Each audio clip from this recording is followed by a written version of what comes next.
So far, it is a beautiful morning here. And, okay, first 10 seconds of death are down. We have a bunch of geese, including one that right now is causing a couple of problems in the morning. Let's see, I'll show you the geese. The geese, look at that. There's a goose. Look at that goose over there. In the middle of the road. It has no fear. It has no fear. Look at it. It's coming at me, actually. So funny. But behind there's a really cool lake. It says Irvine, California Woodridge.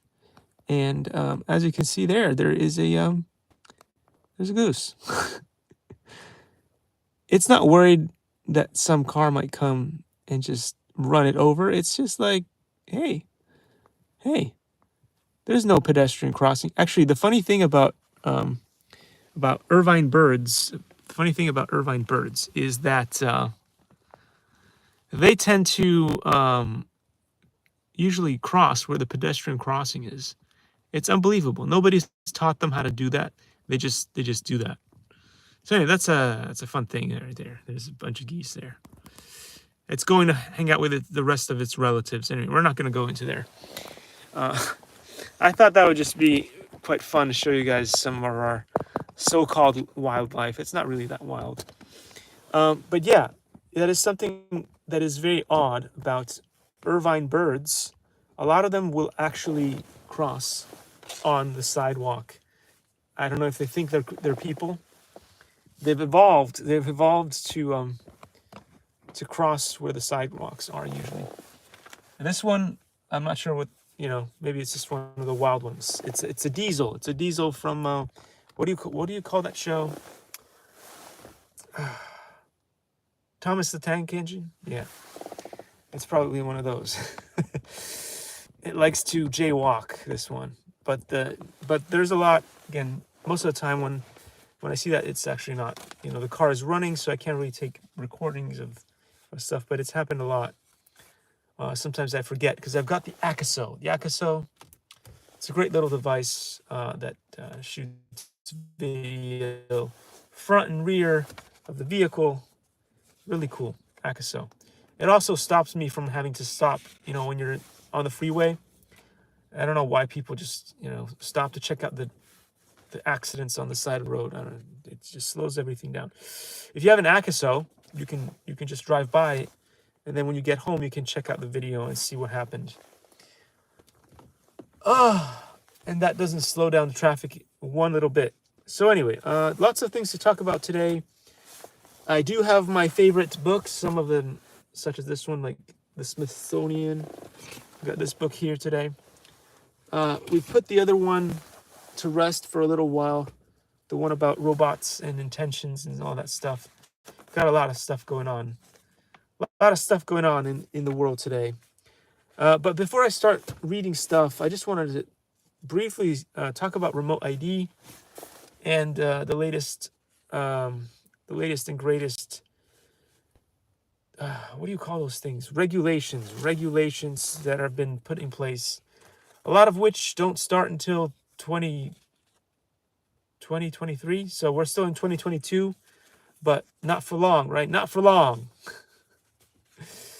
Before you know it, he sees you when you're sleeping. He knows when you're awake. So be good, or he'll, I don't know. He'll give you chocolate cake. I mean, I don't know, it's not too bad. It's better than coal. Anyway, guys. So yeah, remote ID and Part 107 is a big deal now. It's happening very soon. So this may be your last chance to buy yourself a large drone and fly it around without it being so much policed. So yeah, that's one of the things. It's one of your rights rights that you've always had in the past is now going to be taken away. So if you want a really, really big drone and flying around without scrutiny, this is your last chance to get one and fly it for a few minutes until you won't be able to anymore. So just saying, If this was a time you wanted to splurge, to get yourself a really big Inspire, you've always wanted one, you've got the money to throw at it. Say, I wanna fly the Inspire, one of the big DJI drones. I don't have one here. It wouldn't fit in the car. I mean, it would fit in the back of the car, but it probably wouldn't fit in the front seat here. It's a big drone. You can still fly these things after that thing without remote ID. I think anything underneath 250 grams, which is why that number is going to be so important going into the future. You'll still be able to fly these, but the problem is the stupidity of the law is that with anything underneath, you know, although there are some really great drones like the DJI Mini 2, the DJI Mini 3, so many others, the Autel Nano something, the Hubsan Zeno Mini SE, there's a bunch of other drones out there. It's not just DJI that have drones underneath the 250 grams. You'll still be able to fly all these micro drones, like the Happy Model, Moblight 7, and a bunch of these cool things. You'll still be able to fly these without remote ID, but anything larger, you're gonna have to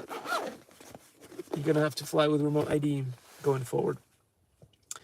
And again, like one of the issues that we're running into in our current state of events is that the FAA, and again, it's not really the FAA's fault, just people in general that are trying to work with this stuff are going after the wrong things. I mean, what is the harm? What is the harm of being able to make videos with something like a DJI Mini 2 or DJI Mini 3, any of those smaller 250, and being able to make money off of it? What is the harm in it? What is the harm in it? I don't see any harm in it.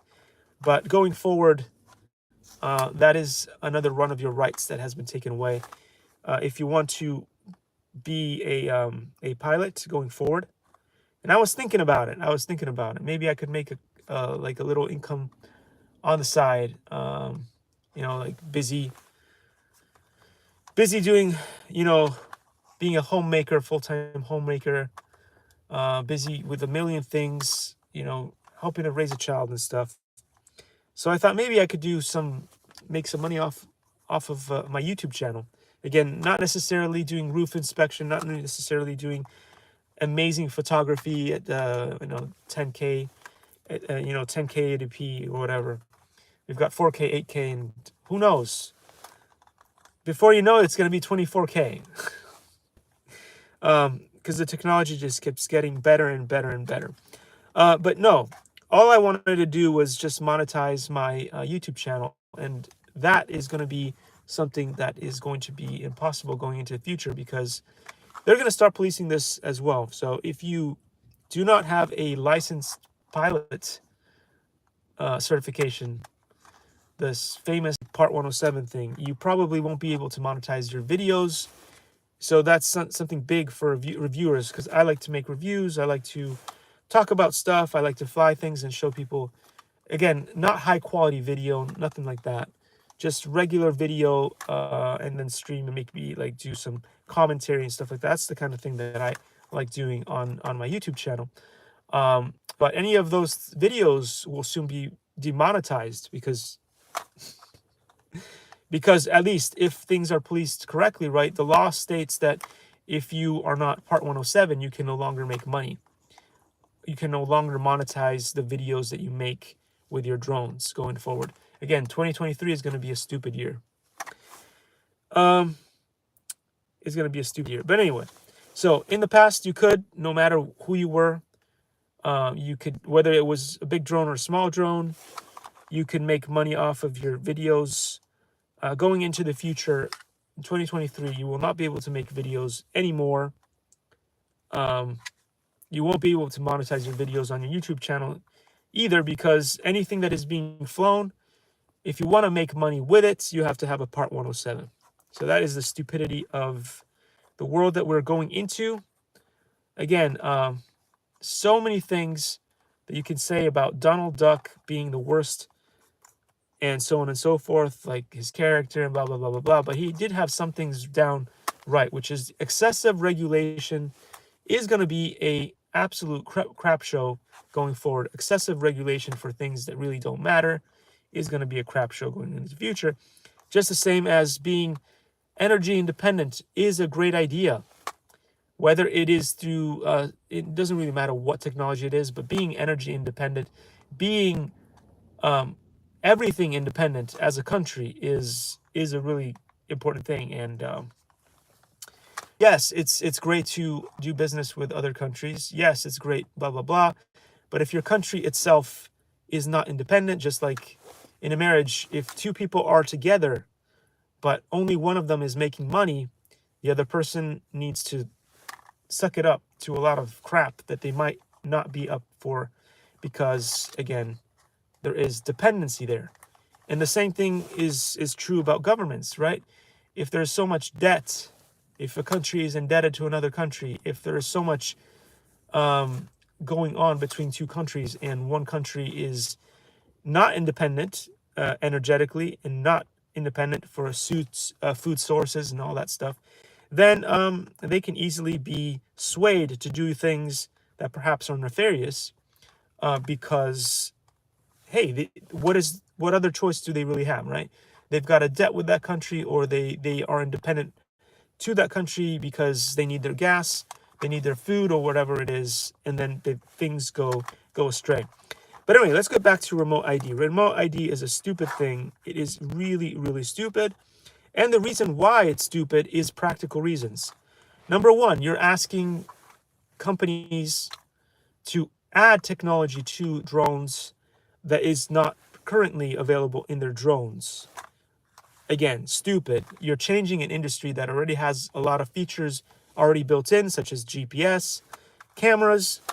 That is something that concerned citizens are more interested in than knowing the flight trajectory that, or the flight path that a drone has made. So they've created this app for the remote ID, and what it does is it's basically a tracker, and it'll pinpoint each position of the drone as it moves around in space. It'll send that signal back to an app. But again, what's more important is to know why the person is flying the drone. Is the drone going to potentially do harm to you? Is it too loud? Is it going to damage your property if it falls out of the sky? And again, is it spying on you? Those are the things that people, those are the things that people, concerned citizens, even as a drone pilot myself, those are the things that I care about. Nobody really cares about where the pilot is when they're flying, and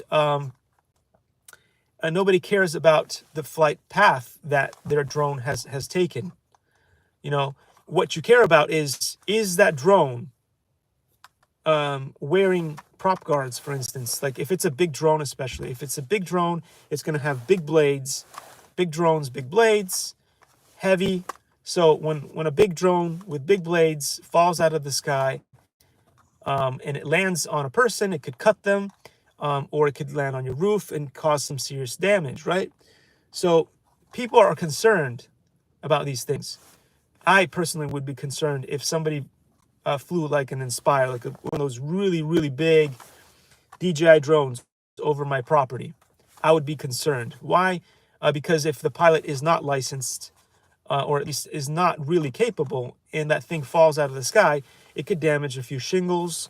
If I'm sunbathing in the free, and one of the drones blades comes down, it could cut me, or I'm at the pool or something, and a big drone falls out of the sky and cuts me because I'm not wearing clothes, or it just, those are the things. Those are the things that people care about. Or am I having a peaceful day, and this big or even small drone that is super loud is whizzing, during the weekend or whatever, you're having a family time, or the other thing is that big drone in the sky taking you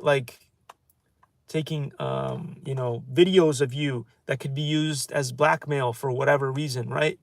Let's say that your company is working on the latest and greatest technology and you want to keep it private, or even, you know, like sometimes in the movie business, right?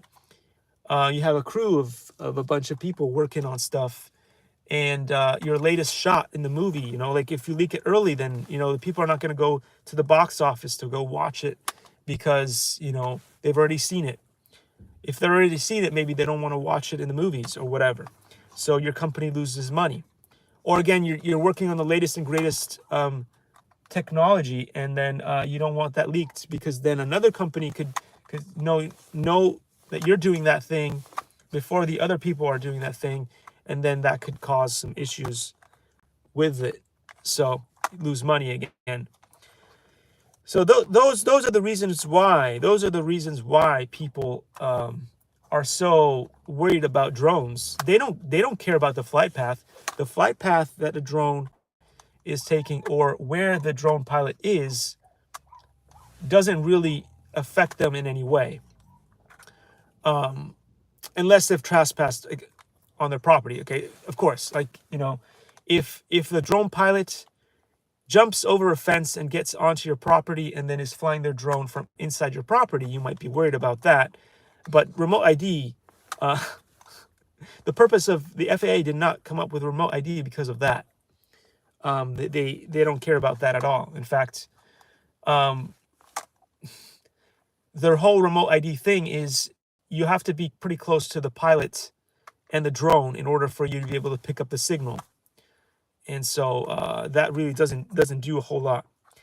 So again, what do drones currently have right now that they already come with? What is technology that already come with, which can be used to help people who are concerned citizens to know about stuff? They already have GPS already inbuilt, most of these things. They already have a camera. So you could give the information that comes from stuff that is already on your drone to people. For instance, if they unlock the signal of the video, it would be pretty easy to tell immediately if that drone that is flying on top of your house is spying on you, if you could see exactly what the drone is seeing. That's something that could be easily done and incorporated into an app so that you can see it. I mean, there's a good old buddy of mine, Elon the computer guy. He does stuff with OpenCV and stuff. How difficult would it be to get something like OpenCV to work, and to connect, you know, once you create an app, connect your phone and the drone camera so you see. Perhaps you might not be able to see the whole footage. You may be able to see like multiple images of what the drone is seeing, like in sequence, to make it a faster process or something. But it could be done. And so at least that puts to rest any concerns you may have as a pilot. You're like, oh, okay, well, there's a drone on top of my house, but it's aiming at the roof, so they must be doing a roof inspection, right? At the very least. Or anyway, information such as on your app, you could look through and say, oh, okay, well, this is this company and they're doing a roof inspection. So you don't necessarily need to know the name of the person who's doing it or anything like that, but you know the name of the company. And so if anything happens, if that drone falls out of the sky or whatever, and you want to, you know, start a lawsuit on to sue for damages, you have the name of the company, for instance, that pops up and says, you know, roofing inspection, New York roofing inspection, blah blah blah. That's the name of the company that is currently flying over your house and neighborhood, and right now that is what they're doing. You know that it's safe. I mean, this is the kind of information that concerned citizens want to have. They don't care who the person is specifically who's doing it, but they just want to know that if that stupid drone that's on top that's causing that loud noise, or is potentially going to fall and you know, hit their house or whatever, or hit them while they're sunbathing, whatever it is, that they can go after the culprit and make sure that who is flying nefariously gets caught. That's why, right? That's why people do these things. And for instance, if somebody is doing something crazy like flying over a stadium, um, if you could pull up the video, that would be pretty easy to tell exactly what's going on. So again, I think that remote ID is really stupid, and it's not really doing the stuff that you want it to do, because again, a lot of people are going to have to fly with these weird modules, which are heavy and clunky. And for instance, let's say that for whatever reason, they wanted you to have remote ID on something like this. You put that on top of the drone, and now the drone is over the 250 grams limit. I mean, hopefully that is not the thing, and I'm hoping that they understand that, you know, certain drones will not require this. I'm hoping that drones that are 250 grams or below 250 grams won't need to put one of those ridiculous remote ID things on top of it. I think that is probably a thing. But, you know, I'm just saying, like, there's so much technology jam-packed into these things.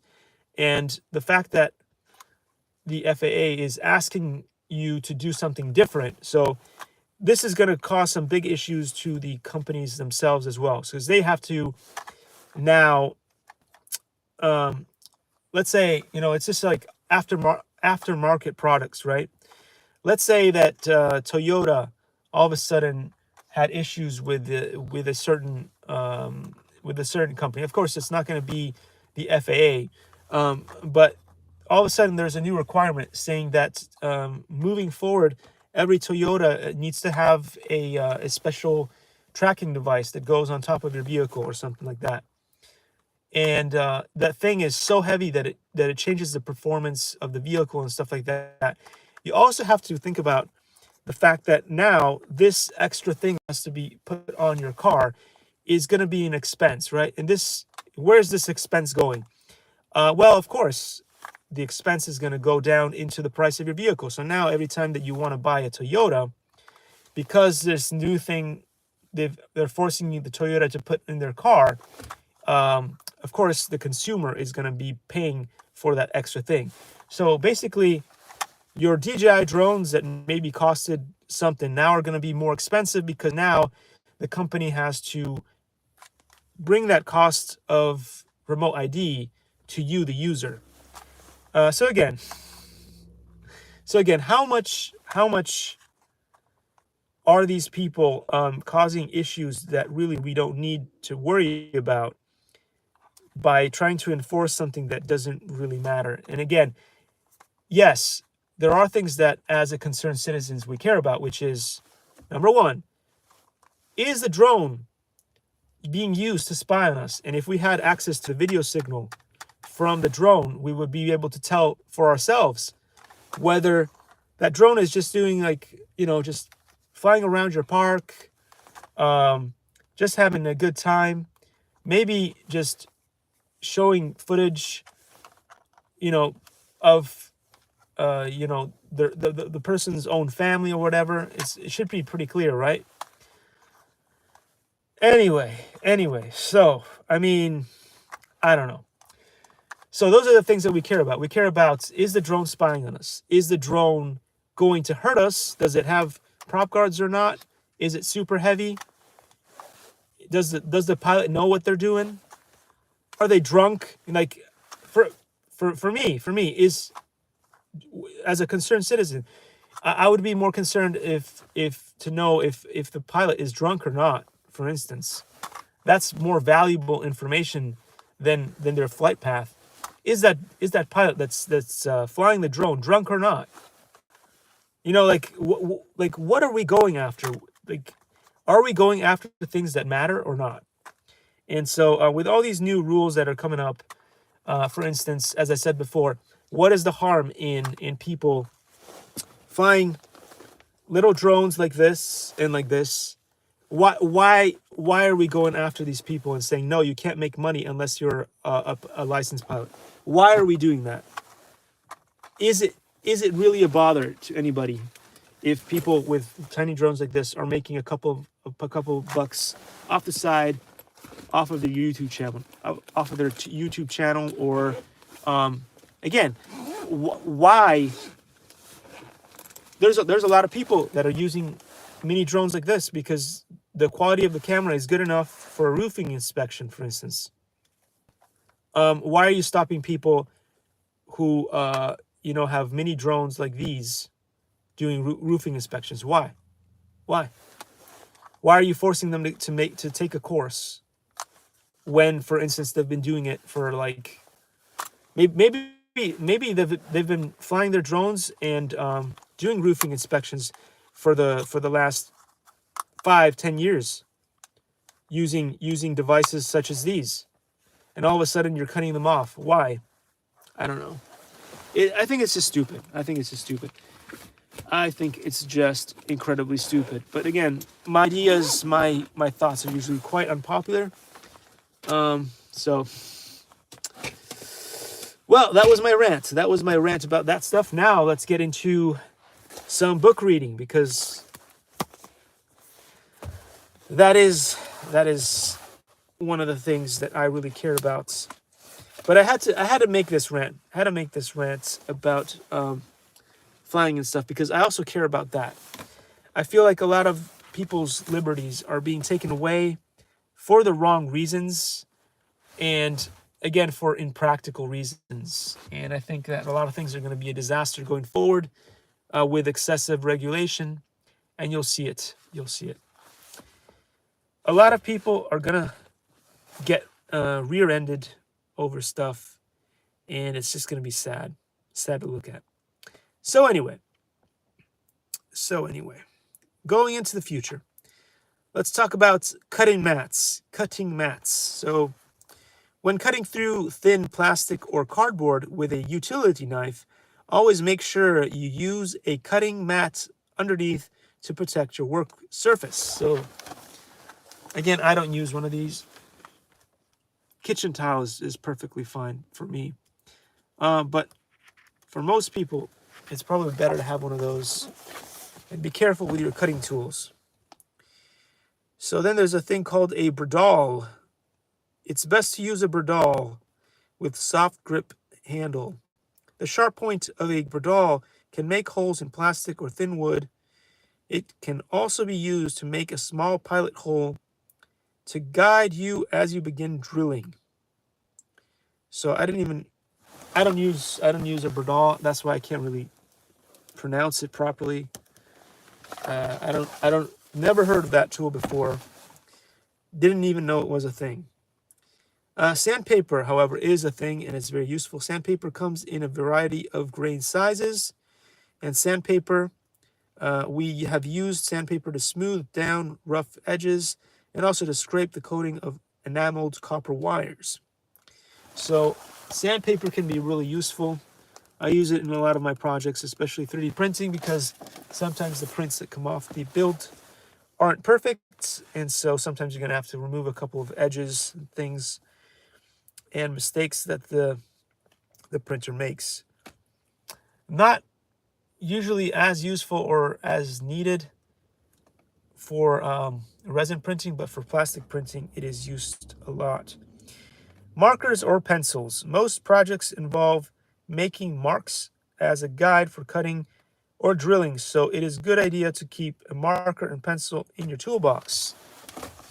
And of course, Crazy Russian Dad talks about this as well in one of his funny latest videos. The ruler. Many things in this book need to be measured properly, so you'll need a ruler. We recommend getting a sturdy metal ruler which has markings for both imperial and metric measurements. And that also came up in Crazy Russian Dad's video, is a concern over the different metrics. So it is good to have a dual ruler, just in case you picked up a book with a different metric system.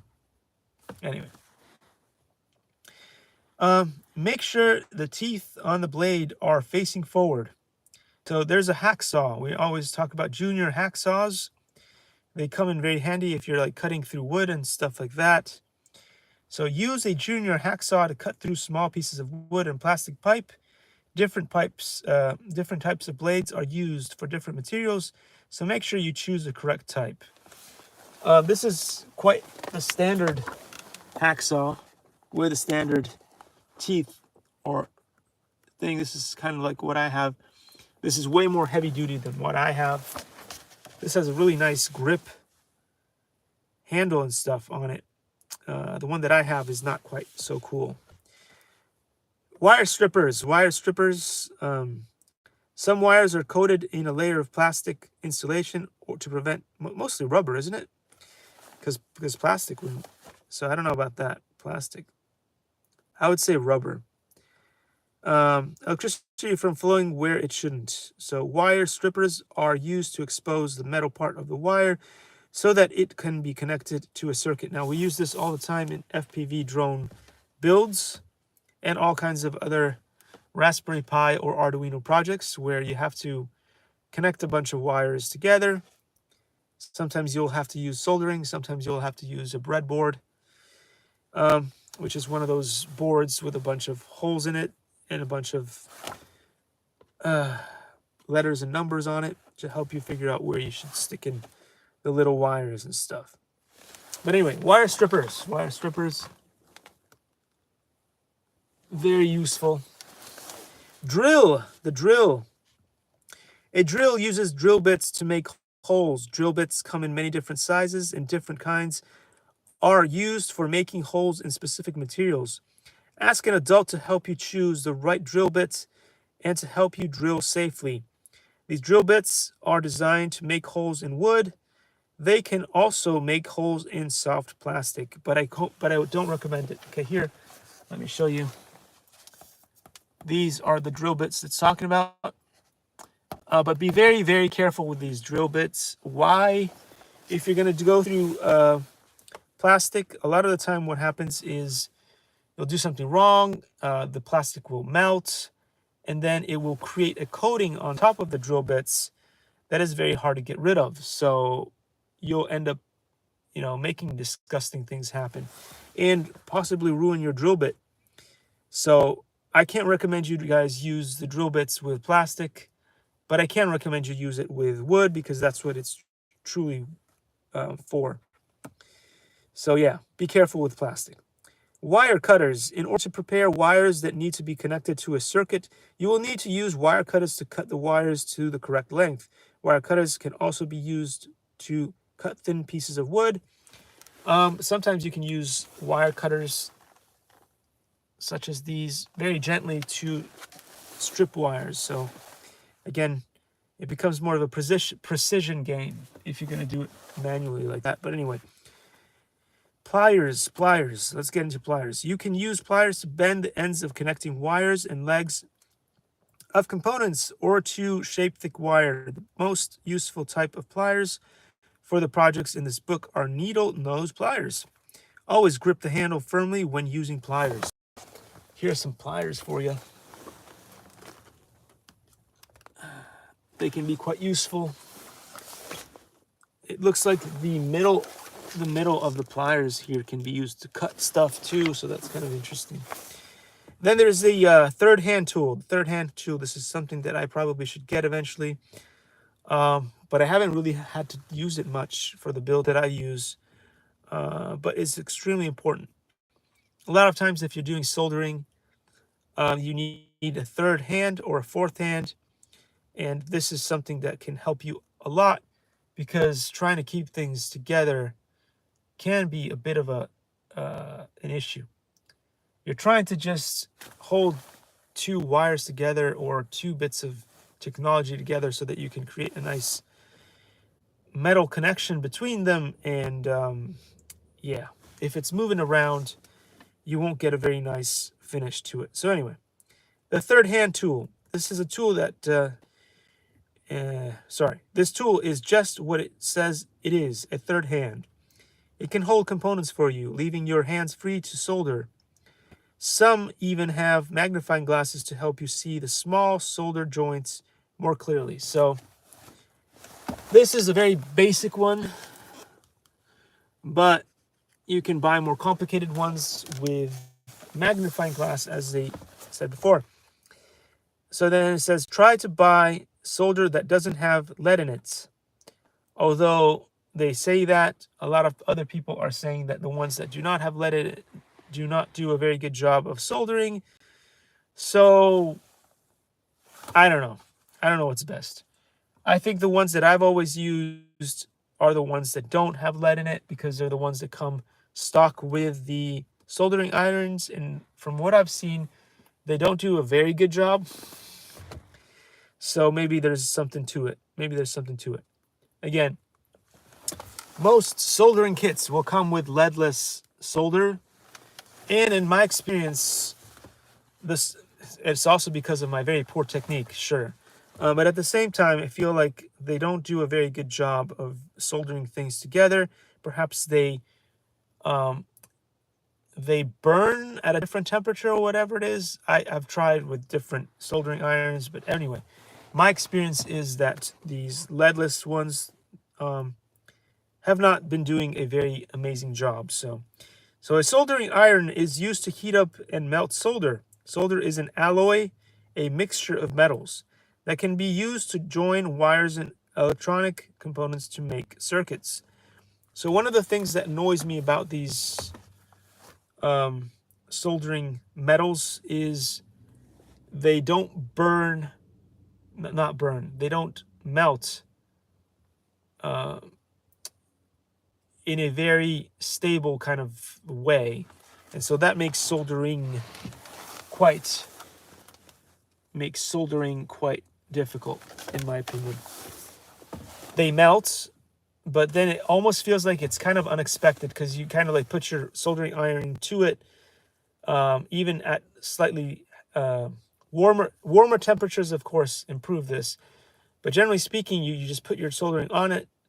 It doesn't start melting right away, so then you're kind of, I don't know, it's kind of like a little bit of a dance where you're not sure what's going on until it's, oh, now it's liquid, and then it doesn't stay liquid for very long, so now you're like trying to get things to connect up. I don't know, it's really difficult. It's really difficult. Some people have said that welding is, for them, welding is easier than soldering. So it's a strange skill to have, and it's a very important one if you're building anything electronics wise.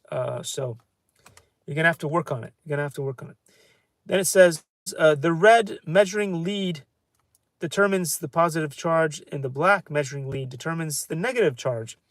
This is for the multimeter. Multimeters are very useful because they help you figure out whether electricity is passing through something or not.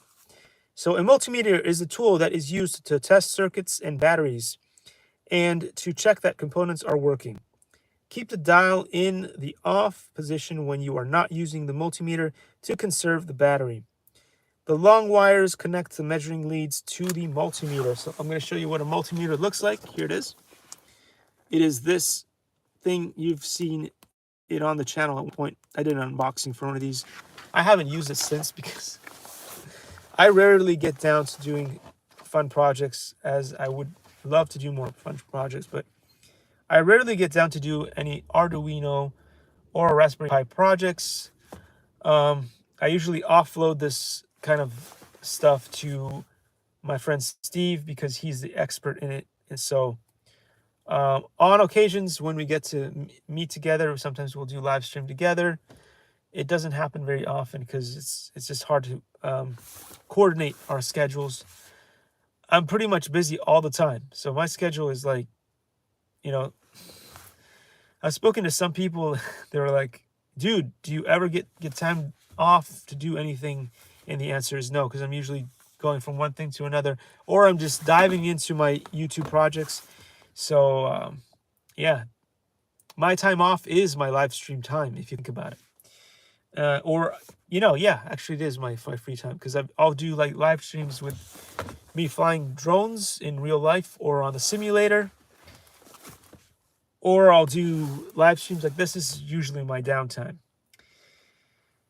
So here we go. Components. Every electric circuit is made up of components that control the flow of electric current around the circuit. In this book, you will use many different types of components, and it is useful to understand what they are, how they work, and the things to look out for when you are buying them. Cool. Cool. So we're going to talk about a little bit about power sources first.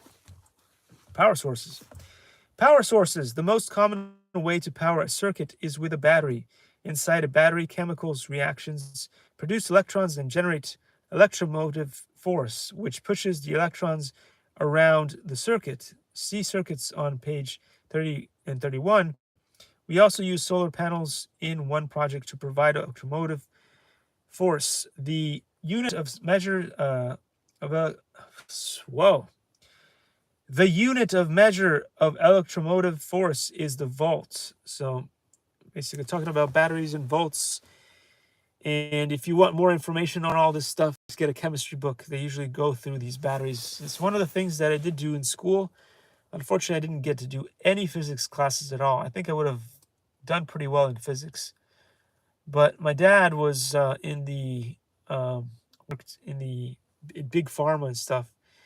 So back in the day, I asked him, should I do physics or chemistry?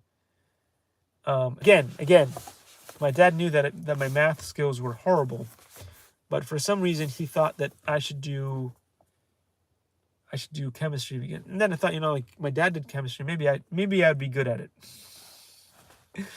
Again, the apple fell off the tree and rolled down that mountain, and it just kept going and going, and then it couldn't even see the tree. That's how far we were from each other. He was good at math. He was good at chemistry. He was good at a lot of things, and I suck at pretty much all the stuff that he was good at. So there we go. There's a life lesson for you. That whole thing about the apple is not far from the tree. In some cases, doesn't apply.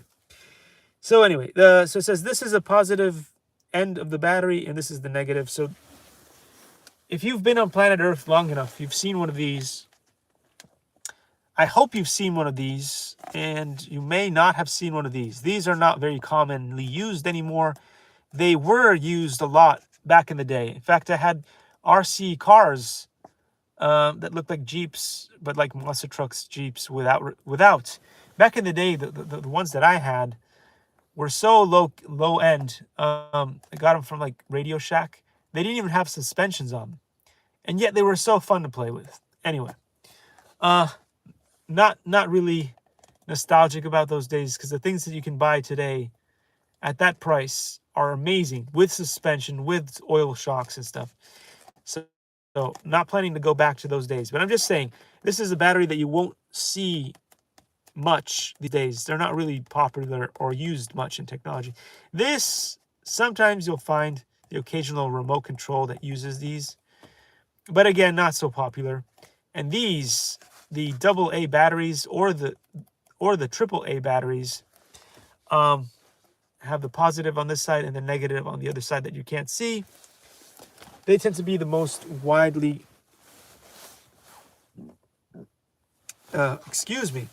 most commonly used. And they're about 1.5 volts. The square, or the sort of the more angular looking batteries, are 9 volts, and then the other like really big round ones are also 1.5 volts for some reason. I don't know. There are a new battery type that are like these, but they are not this kind because they are LiPo, and you'll use those for some of the drone kits. So recently I showed you guys the Emax Easy Pilot, and the remote control on that, as well as the goggles, both use batteries that look like these, but they're not these, because these are just nickel metal hydride. I'm pretty sure that these are nickel metal hydride batteries, all 3 of these. So they're not likely to catch fire easily and stuff like that. You don't have to do special things to keep them safe. They tend to be safe. What I'll tell you though is I wouldn't keep them inside your remotes and other technology for too long, because sometimes they will oxidize and some of the chemicals will come out, which is quite dangerous. You don't want your fingers to touch that stuff. So if you are not going to be using your remote control or whatever it is for long periods of time, whatever you're powering with these batteries, just take them out, put them in a Ziploc, and put the tool that you're using and the batteries inside the Ziploc so that you don't lose either of them. But just don't leave your batteries, don't leave your nickel metal hydride batteries inside your technology for years and years and years, because eventually some of that stuff, the chemicals that are inside the batteries, can leak out. And then they could rust your leads, your components, the bits that they touch, which is really bad, really bad. D batteries are typically used to power circuits you want to run for a long time, such as radios and motors. This is the positive, and this is... So again, most of these things, the positive is in one side, it's kind of like has a bit of a bump. The other side is flat usually. For the 9-volt batteries, it's a little bit different. The positive terminal of the battery is the one that's round, and the one that looks like a hex is going to be the negative, I think. In this case right here. So anywho, then of course you're going to have other systems. As I said before, if you use these things here to house your batteries, be very careful if you leave your batteries in for too long, because some of the chemicals inside the nickel metal hydride batteries can escape and lead to the rusting of all these little metal bits that connect up to the battery. So I wouldn't do that. Some battery packs have terminals similar to ones in 9 volts. The 3-volt battery pack. The 3-volt battery pack with wires. 3-volt battery packs are suitable for two AA batteries. And then they have the 9 battery pack. It's a 9-volt battery pack. You will need to strip the wires on battery packs with wire strippers before you can connect them to circuits. So a lot of these things here will come with wires that are not stripped, and you're going to have to do that yourself, which is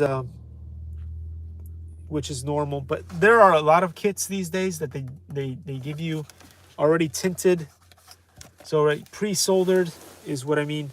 So they're already stripped, and the wires have a coat of solder on them. So that's kind of nice that some companies do that. So yeah, that's something else. So starting tomorrow, or the next time we get together, we're going to talk about capacitors. So yeah, just wanted to give you guys a little rundown on batteries. Again, most of these projects that you're going to see, Arduino and Raspberry Pi, will not be using LiPos for those. It's good and it's bad. It's good because less likely to catch fire and stuff. It's bad because a lot of these things, you will require rechargeable batteries instead of because a lot of the projects will just eat up your battery. And so, yeah, it is what it is. It is what it is. Anyway, so I'm glad a lot of you guys joined me on this little journey. We're going to read a little bit into this. And again, I do apologize for starting off the whole thing with remote ID in part 107. But those are two things that I really care about because, again, for the longest time, as an RC pilot of all kinds of vehicles, I've had the ability to do things that I want to do whenever I wanted to. Again, because I was just respectful. I don't think I've ever had, in my entire life, I've never had any situation where a Karen, if you will, or a concerned citizen came up to me and said something. The only time that actually this happened was at the Segerstrom. And again, in a whole lifetime, like 40 years, one time. And it wasn't really an altercation. It wasn't really somebody being all in my face or something. It was just I only got asked one question, which is that a drone? Actually, two questions. Is that a drone, and does it have a camera on it? And again, this goes back to what I was talking about before. People really don't care about drones and what they're doing around them unless they're spying on them, which is why people are concerned about the camera thing. And usually people are okay with RC stuff unless it is a drone. And again, this is all caused because there's going to be a couple of stupid people that do something with a drone. And usually what pops up in the news most often of all the RC things, there are so many RC niches. There's the boating niche, so RC boats. There's cars. There's planes. There's trucks. There's remote control trains that nobody talks about. There are so many remote control things out there that exist, but the only ones that anybody ever talks about are drones. And the reason why is because, again, as usual, drones catch a lot of attention. They get lots of clicks and views. People can do a lot of stupid things with drones, like get into like facilities that they're not supposed to, like correctional facilities. They can fly drones at stadiums and stuff. So the pundits, for the goodness gracious, great balls of fires, it is just annoying to the next point. Like, this is all because all these things lead to over politicizing things and over newsing things. If that's the thing, it's just making it up, newsing. So those are the reasons why drones and things are the reasons why people are just getting on my nerves with all this stuff and just destroying a beautiful hobby, which is great for parents and kids and doing stuff together, is because a couple of bad apples are just ruining it for the rest of us. And that is just because, again, it just doesn't make sense, a lot of the rules that are being put in place.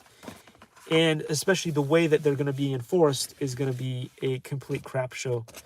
But anyway, hopefully the greater good will prevail, right? The greater good will prevail, and people will understand what the real things are that people should be looking at and how to fix them.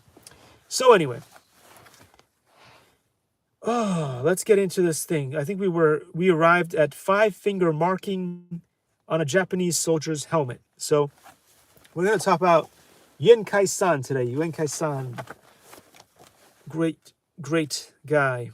So Yenkai-san was a master of grappling and joint control. His skills and fingers were so feared that his hands were called the Devil's Claw.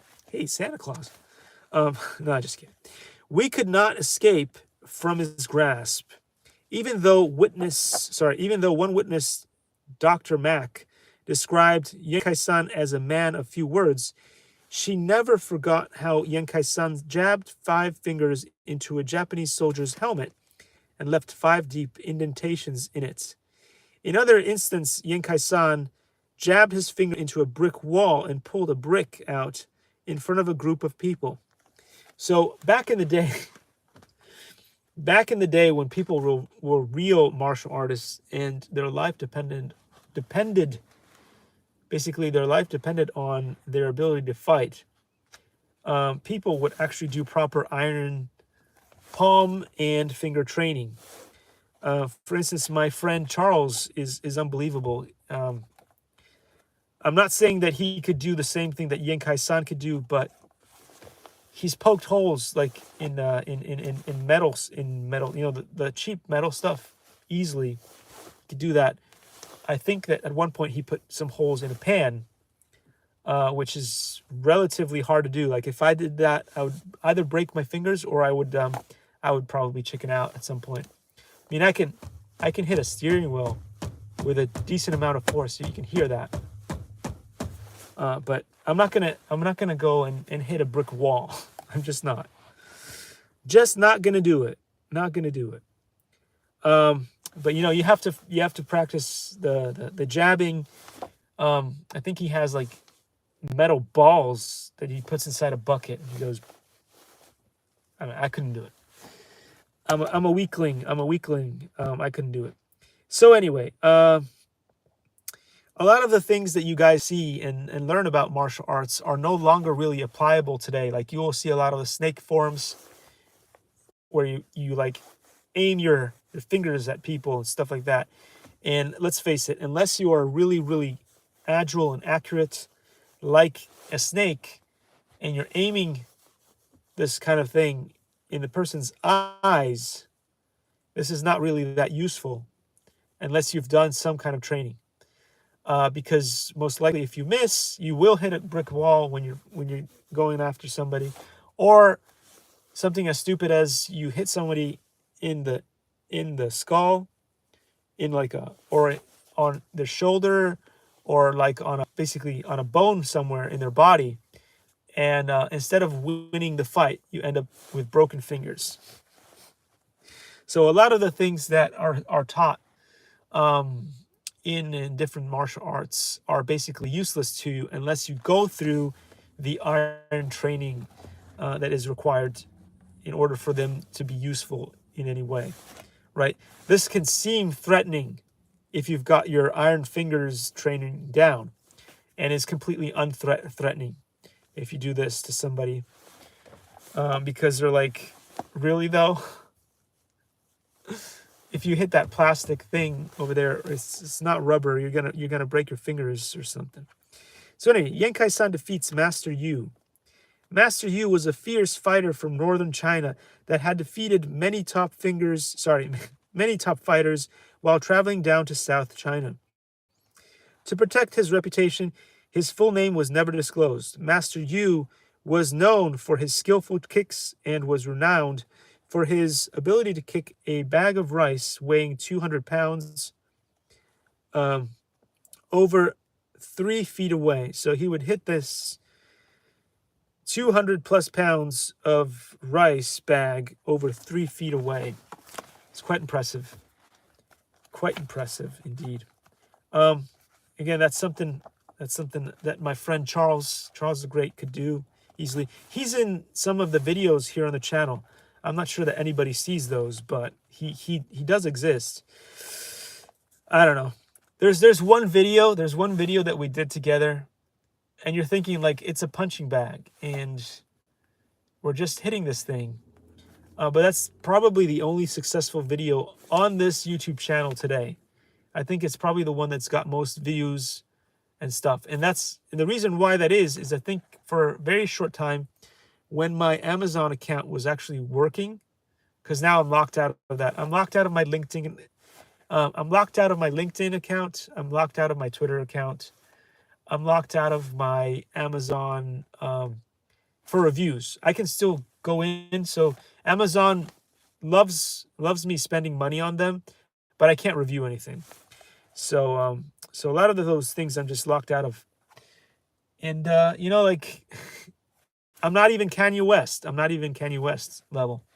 But for some reason the world doesn't want me to be able to do certain things. It's kind of interesting. So anyway, let's get back to this amazing book here. Let's get back into Secret of Origin of Wing Chun by Grandmaster Tom Wong. So anyway, let's go.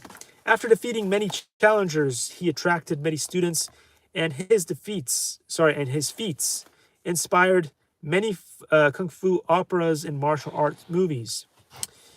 His feats. That's such a funny word, right? Feats. Here it is. Feats, as in accomplishments. One day, a student asked Master Yu if he had heard of Yankai-san. At the time, Yankai-san was also renowned throughout China as an expert in striking, kicking, and grappling. Yankai-san was undefeated throughout China because of his invincible devil's claw. The Claw! Anybody remember that awesome movie with, no, it's not Richard Gere.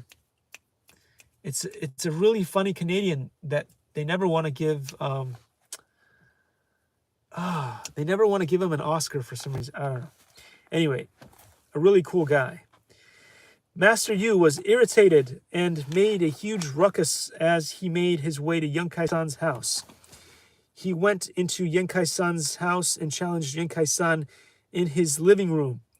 Master Yu threw powerful roundhouse kicks towards Yenkai-san, but Yenkai-san did not back up at all.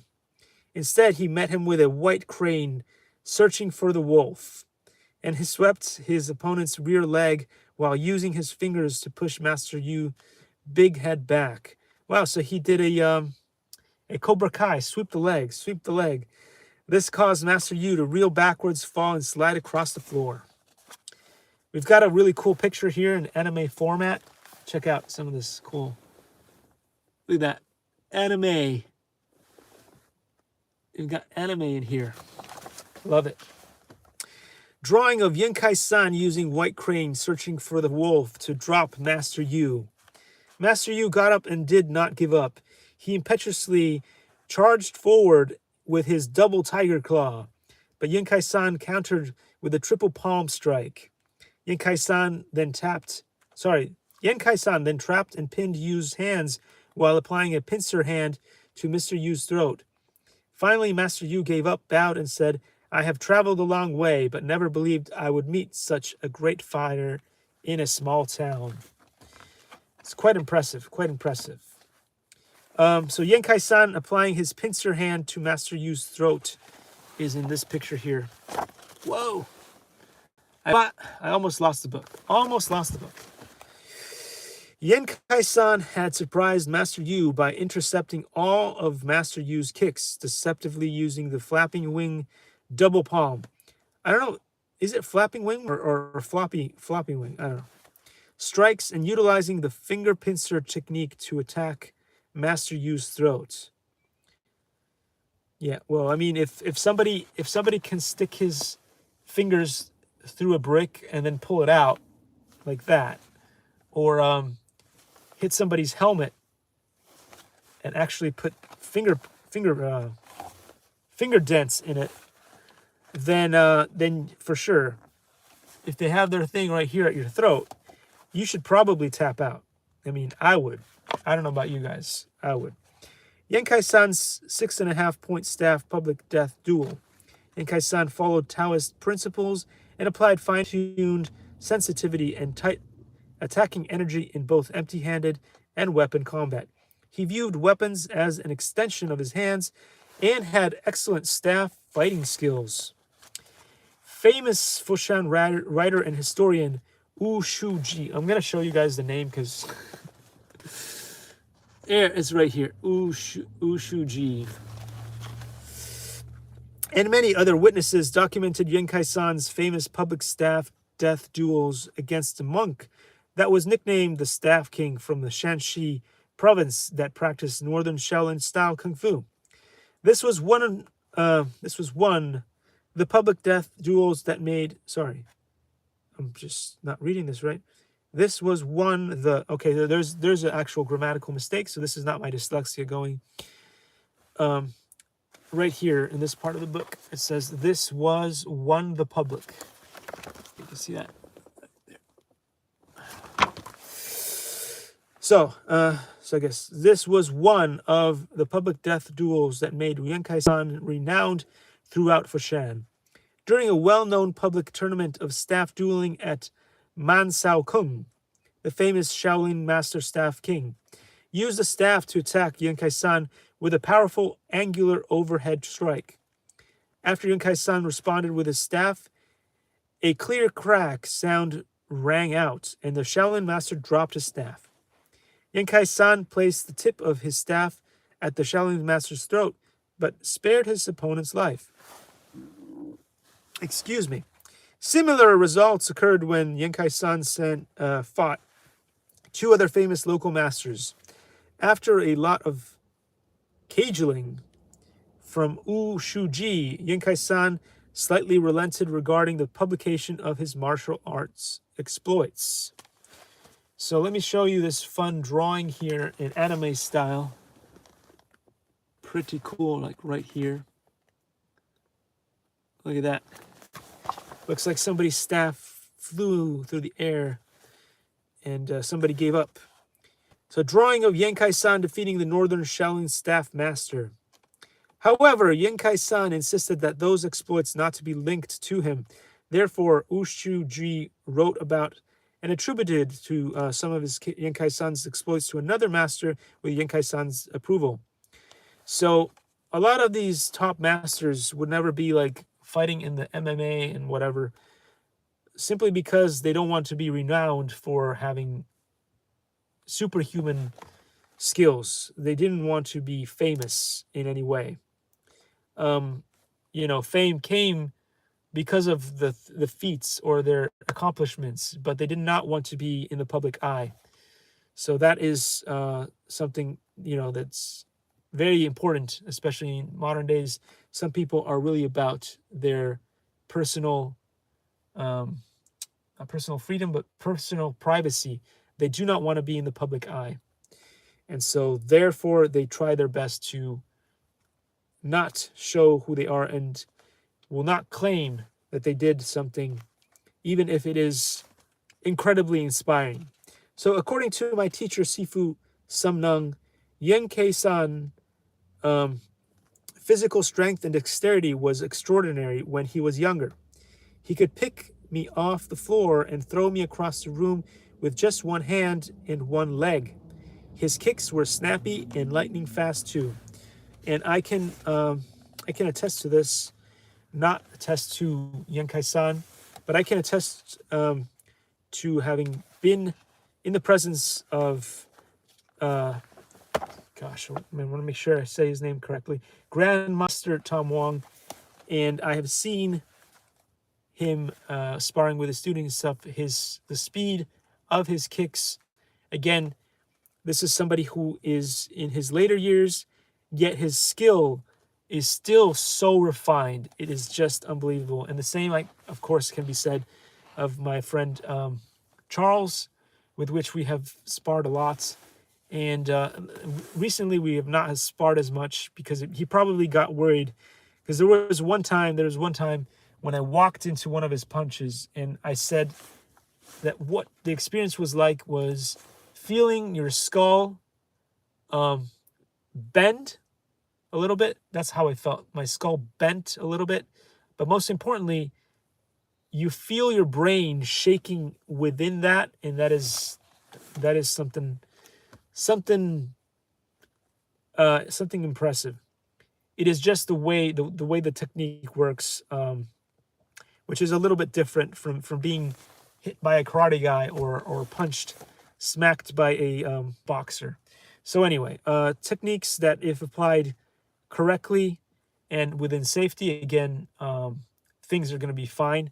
But let's say if my friend Charles and I had been sparring without gloves on and without a helmet, that could have been the end of Mr. Mark Reviews. So anyway, that's why we do the things that we do with safety, because you don't jump into a ring with a bull not knowing what to do, right? That's why they have bull riders, right? They know what they're doing when they're going into the pit with the bull. Anyway, so Yenkai-san only taught a few family friends occasionally. In an act of faith, he decided to teach Samnung, in the sole hope that Samnung could pass his martial arts to his grandson, Yenjo Tong. He spent a great deal of time getting to know his students, Samnung's character, and making sure Samnung appreciated his valuable lifetime achievements, honor, and rigor in martial arts before sharing his more advanced knowledge and skills with him. Even though many young masters attempted to emulate Yenkai-san's secret kung fu, they only obtained skin-deep knowledge because they did not have his guidance and hands-on teaching to understand the energy manipulations. In contrast, Samnung inherited the true essence of Yenkai-san's kung fu. As Yenkai-san's sons were not interested in kung fu, he did not force it upon them. Instead, he taught only a handful of people, including his nephew Lung Ngu and family friend Wang Jing, of few skills. a few skills. However, out of his few students, only Sum Nung always made himself available to Yen Kai-san to serve him, while training hard at the same time. As a result, Sum Nung became Yen Kai-san's indoor successor and was the one who Yen Kai-san recognized and trusted as a truly devoted disciple. Let's take a quick look at this over here, just in case you guys wanted to see any of the names mentioned. You can read that in your own time. And you can do your own Google search, because a lot of these awesome people will be available for you to be able to see. So Nung, as a result, Sum Nung became Yen Kai-san's indoor successor and was the one who Yen Kai-san recognized and trusted as a truly devoted disciple. Left pick from left to right, author at 65 years old, Leung Go, at 97 years old, Leung Zam Sing, and Sing's assistant right pick from the left to right, Young Jo Tong, author, and Dennis Sum. In this picture, you also find the author of this book, Grandmaster Tom Wong. So let me show you some of these pictures, and some of these were taken from very important events in, I believe, in China, but very important events. Again, if you want to get yourself the proper pictures and all that stuff, you can get them off of Amazon. I do believe this book is still available, so if you guys want to really learn the real history of Wing Chun, you should get yourself a copy of this. All right, so many of Sum Nung's serious students were referred to him by Leung Nu and Wing Jing for advanced training, including Yen Jo Tong, Yen Kai-san's grandson, Kwok Wen Ping, and Leung Tai Chil. Yen Kai-san often reminded Sum Nung all things in life might vanish, but not your knowledge. Your fame and fortune in future are karma that reflects effort, appreciation, and sacrifice today. So what he means by that is that a lot of people who understand the meaning of Akashic records, again, this is knowledge that some people are going to just like say, it's mumbo jumbo, right? But some people strongly believe in karma and in the Akashic records, meaning that whatever you do in this experience here on planet Earth is something that will stay with you. Even if you become brain damaged, even if you lose some of your memories, whatever you experience, whatever you do on this Earth is a memory. So whatever skill that you spend time learning in the experience here on planet Earth is something that should you die, pass on, or come back to reincarnate in a different life, those will all be things that will stay with you. And at the very least, if you try to relearn that skill, it'll be faster for you to do so, rather than being completely impossible for you to learn, or require multiple lifetimes to be able to acquire that knowledge. So what is being said here is just remember that everything in your daily lives could vanish. Your health could vanish. You could be healthy today, and tomorrow something happens and you find out that you have cancer, or something. You might have that Maserati today, and then something happens. Because you're like working at Twitter, and then you can't own that Maserati anymore. You got to sell it because you don't have a job to go to. So stuff like that. So everything that exists in your physical reality today can disappear tomorrow if the wrong circumstances happen that could be related to your karma, for instance, something that you've done that could lead to it, but also just the luck of the draw, right? The luck of the draw, whatever cards you were dealt because of whatever you took. Like maybe you were big on Twitter, and then all roads lead back to Twitter. Maybe you were bullish on Twitter, and you thought, no, I won't take the money and go. I won't take my severance package and go. And you stayed because you loved your leader, and then you get fired for not being at the level that your leader wanted you to be at, or whatever. Or your leader was just throwing a tantrum. Who knows? But anyway, so the whole point of what I'm talking about here with the Akashic Records and this philosophy that a lot of people don't really seem to believe that is true, but I personally believe that it's true.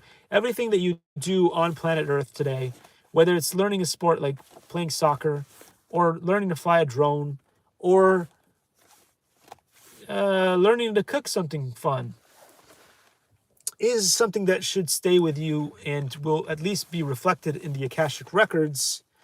And should you meet your demise today or decide to come back to Earth for whatever reason, to experience this thing that we're doing again, because you're, a masochist or whatever, then hopefully during that time, whatever skills you learned during this lifetime should be recorded there in the Akashic Records. And should you be able to somehow open yourself up to it, you should be able to relearn those skills rather quickly.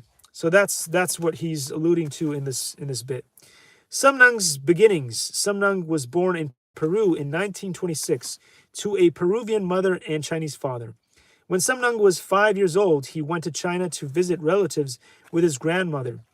As Japan commenced its invasion on China and naval battles that built up to World War II escalated across the Pacific Ocean, China was forced to close its ports to foreign countries. Hey, look, it's happening again today because of COVID. As a result, Samnung lost a lot of contact with his parents. He lost all contact with his parents. He never saw them again. Oh, that's bad. That's bad. That actually reminds me of a story of someone that I met, someone who's very dear to me, but I've lost contact with them. It was my scuba diver instructor. He was from Cuba. He was a great guy. He was good with the ladies. He could dance really well. He was great with scuba diving. But most importantly, he's a great teacher and a good guy. And one of the stories that I learned from him was that, unfortunately, due to Cuban law and a bunch of things that were going on, he was no longer able to go back to see his parents. And I think that some or maybe both of them met their demise, and he was never able to see them again because he had to move. I don't know if he escaped from Cuba or whatever it was. Don't know the exact details. But the point is, it's pretty terrible when you have to leave a place and then you don't get to see your parents ever again because of it, or family members, or friends, perhaps a lover. Perhaps you had to escape as a refugee from somewhere, and you left your wife and your kids behind, or whatever it was, just so you could survive or whatever. And then you can never go back, or you go back, and by the time you can go back, those people have already passed on. So anyway, here we go. Soon after, his elderly grandmother passed away as well. Consequently, Samnung had to begin taking care of himself at a young age. So in the left pic, we've got Samnung Sen Nung. I'm not sure how to. Maybe the / means you should say his name Sen instead of Nung. Samnung. I don't know. That's a good question for Tom Wong, for Grandmaster Tom Wong there. I may ask him how to read that. But anyway, in the left picture, you're gonna see Samnung, and in the right picture, you're gonna see Samnung performs a knee strike on the author. The author being Grandmaster Tom Wong. So here we go. All right. Those are the two pictures you guys should be taking a look at. And with that, we are going to finish today's reading. And we're going to start with Samnung's first teacher, Chengbo.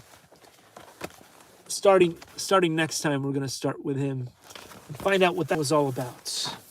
Very cool stuff, guys. Again, I'm honored that I got a chance to get a hold of one of these copies so that I could read it to you guys in these videos, and hopefully give you guys some idea of what's going on in the martial arts world, because this book is quite controversial, and just like most of the stuff that I do here on the channel, and also very, very good. It's got some good information in there. So anyway, I thought I'd bring it to you, but again, you guys can always go ahead and get it yourselves from Amazon. I do believe it's still up there.